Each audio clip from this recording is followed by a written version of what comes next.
Alright, magandang hapon na ho sa lahat natin ng mga viewers Luzon, Visayas at Mindanao all over the world. Welcome naman sa ating panibagong video, panibagong reaction, mga ka-action, mga kakamping.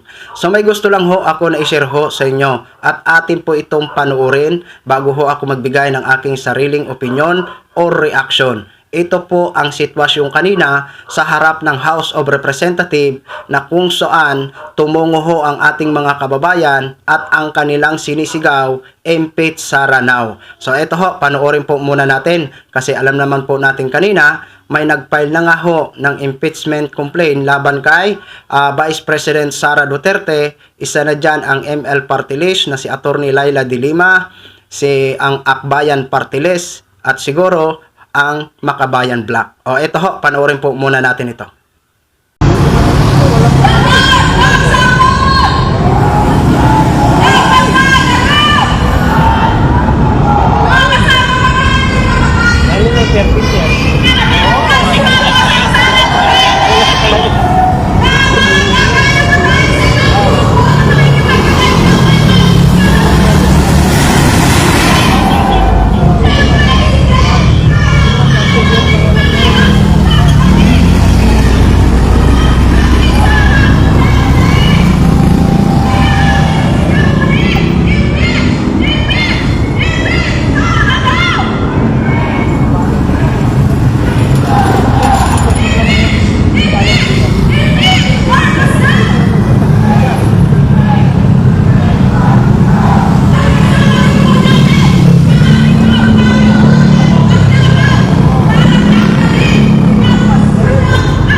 Shoutout po, good morning.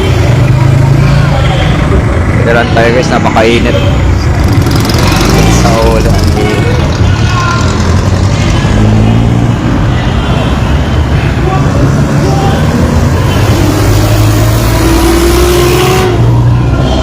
Morning po.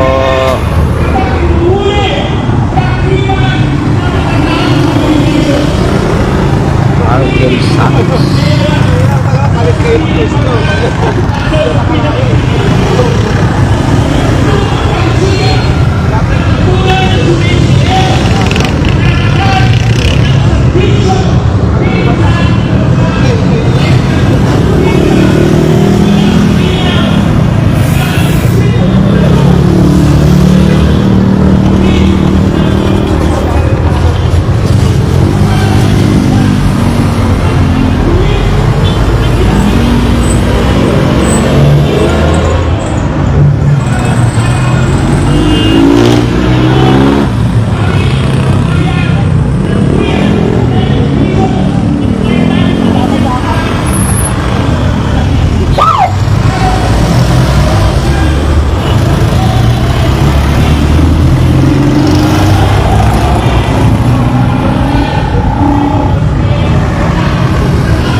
Hindi po. Rally ng mga makabayan, ng Makabayan Block. Bayan muna. Kasi ngayon na-refile yung 1 year, yung impeachment, no? Laban kay Sara Duterte. So, ayan, may ginaganap sila na rally dito. Wala na yung kinatsape. No, nakaraan lang po yun, dumaan sila dito. Yung grupo nila. Nakaraan lang yun sila may dito, ginanap din na yung karapan. Ito sa Makabayan Block, no? Kasi ngayon yung filing or na-file na yung panibagong impeachment, no? So yun na ho mga ka-action, mga kakamping, no, napanood na ho natin at napakinggan na ho natin ang kanilang sigaw, impeach Sara now. Kaisa po ako dyan sa sigaw na yan, impeach Sara now. Dahil ito ho talaga ay dapat maipaliwanag ni Sara Duterte itong mga dapat malaman ng taong bayan dahil karapatan ho talaga ng taong bayan na malaman kung saan napunta itong itong pera, kung ito ba ay napunta sa tamang pagkakagastusan. Yan po ang dapat natin malaman dahil hindi po ito biro, no? Mahal na mahal ang mga bilihin. Tapos ganito lang ang isang opisyal natin kung magwaldas, 'di ba? Kaya mahalaga ho talaga itong impeachment. Ang atin lang naman dito, ang hangad ho natin dito, ang katotohanan. 'Di ba? Ngayon, kung may dapat talaga na panagutan si Sara Duterte, wala na ho tayong magagawa, 'di ba? Kasi nga itong impeachment talaga mahalaga po ito. Mahalaga po ito, 'di ba? Para malaman po natin kung ano nga ba talaga ang totoo, 'di ba? Tayo naman interesado tayo Interesado tayo na malaman kung anong totoo. Dahil pera po ito na galing sa atin. Galing sa buwis ng bayan, galing sa dugo at pawis ng taong bayan. Kaya marapat lang ho talaga na malaman natin kung ano nga ba talaga ang katotohanan. So yun lang ho mga ka-action, mga kakamping, no, gin-share ko lang ho sa inyo yan. Maraming salamat po sa ating mga viewers Luzon, Visayas at Mindanao all over the world. Ako po ang inyong lingkod, si The Action Man. Have a good day, everyone.